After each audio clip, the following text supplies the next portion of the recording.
Hey guys, welcome back to my channel. So today I'm going to be doing my February wrap-up, and I only read 4 books this month, and it just felt like a slow reading month for me. I got in a little bit of a slump at the beginning of the month because I didn't love the first book that I read this month, and I think that sort of was part of why I was sort of like, about reading anything else, and I just wasn't super excited about any other books at that point, but I got back into it, and I read 3 books the rest of the month that I really enjoyed.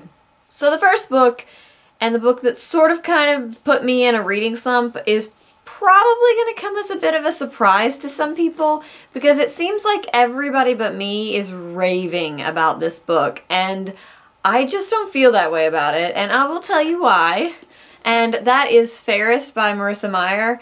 And I love the Lunar Chronicles. I really, really do. And I still think that Cinder is the strongest of the 3 books. I liked Cress a lot. I was about Scarlet.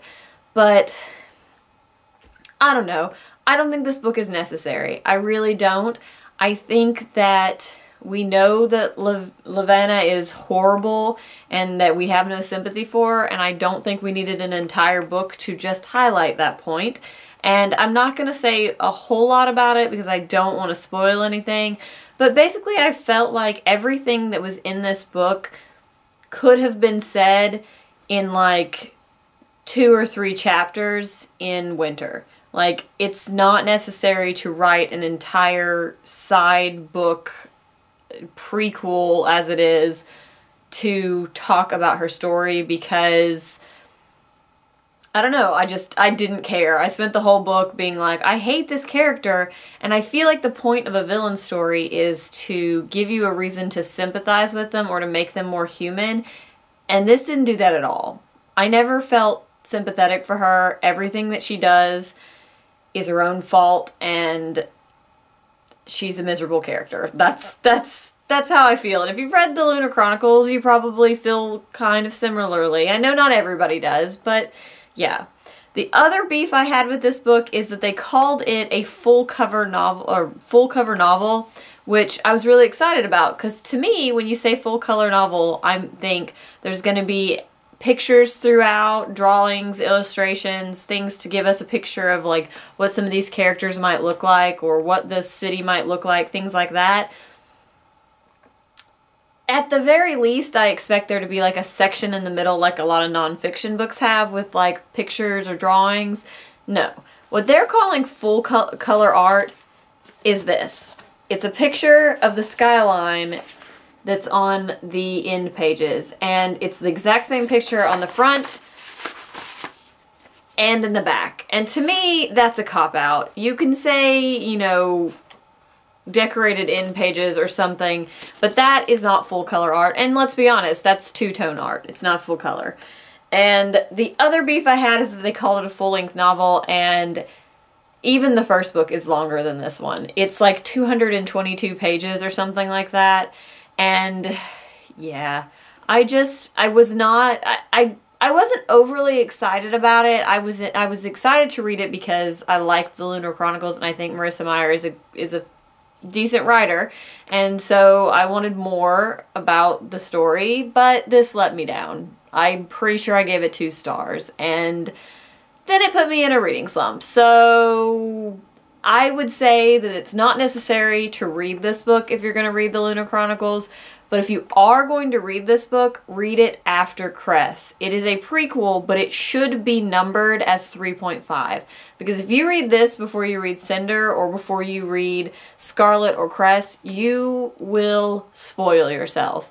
Because there are a lot of things in this book that are definitely spoilers. They're definitely spoilers for Scarlet. So this is, it's numbered, in my opinion, incorrectly. It should be 3.5. So after my short reading slump, I decided to pick up a book that I've been wanting to read for a long time, but it's one of those books that I always just pass over on my shelf because I think in my mind I thought it was going to be harder to read than it ended up being, and that is The Handmaid's Tale by Margaret Atwood. And holy crap, this book. So, I mean, I've heard fantastic things about it. It's dystopian, basically it's about a girl who is she's a handmaid, which is somebody whose basically sole purpose is to bear children for like the chosen few people that are like the elite commanders and whatnot. So it's like, it's this crazy society where women have basically no rights and no power and can't do anything without a man. I have so many feelings about this, and I'm tempted to do a video about it because I feel like anything I say right now about it in this video will be a spoiler if you have not read it, and I don't want to spoil it because I think that finding out how it came to this is a big plot point. And when I got there, I had a little bit of a freak out, and my boyfriend and I, or my fiance and I, had some conversations about it because it wigged me out pretty bad. And I feel like I could do an entire video on my thoughts on this and my ramblings about this in the context of our society right now in America. So yeah, if you want to see that, definitely let me know. I could definitely do that. So this book I read as part of the Project TBR readathon, and I had been wanting to pick it up, but I just hadn't. I got it for Christmas, and it's a book that a lot of people have talked about pretty highly, so I was excited to read it, and that is Dante, or Aristotle and Dante Discover the Secrets of the Universe. This book was really good. I think that a lot of other people enjoyed it a lot more than me, and I'm not really sure why I didn't enjoy it as much as I thought I would.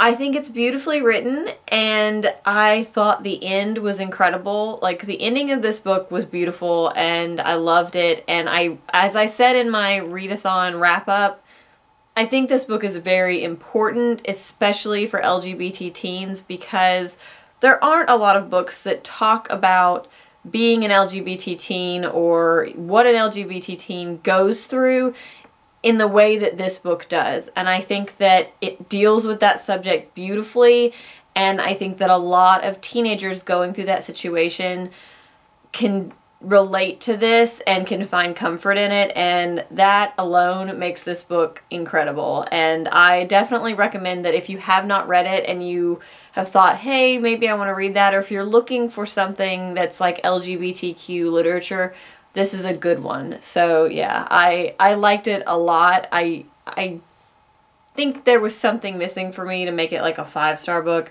but yeah, I definitely loved this. My wrap-ups are always so long because I just don't know how to stop talking, I feel like. Anyways, so the last book that I read is one that I have been trying to get to, and it was another book I read, or I put in there as part of the TBR, Project TBR readathon, and I'm glad I did because it forced me to finally get to it, and that is Taft by Ann Patchett. And this was the final book of her fiction that I had not read, and I've had this book for a long time, and I actually I've had this book longer than I had Run or State of Wonder, and I read those books first. So I'm not really sure why I never picked this one up, but I'm glad I did. It's not what I expected it to be by any means, and I have mixed feelings about this. I think that I guess one of the things that made me enjoy this book so much is that I am from Tennessee, and so this book is set in Tennessee. It's set in Memphis for the most part. However, it sort of has like a side plot thing, I don't know how to explain it without giving spoilers, that is set in East Tennessee.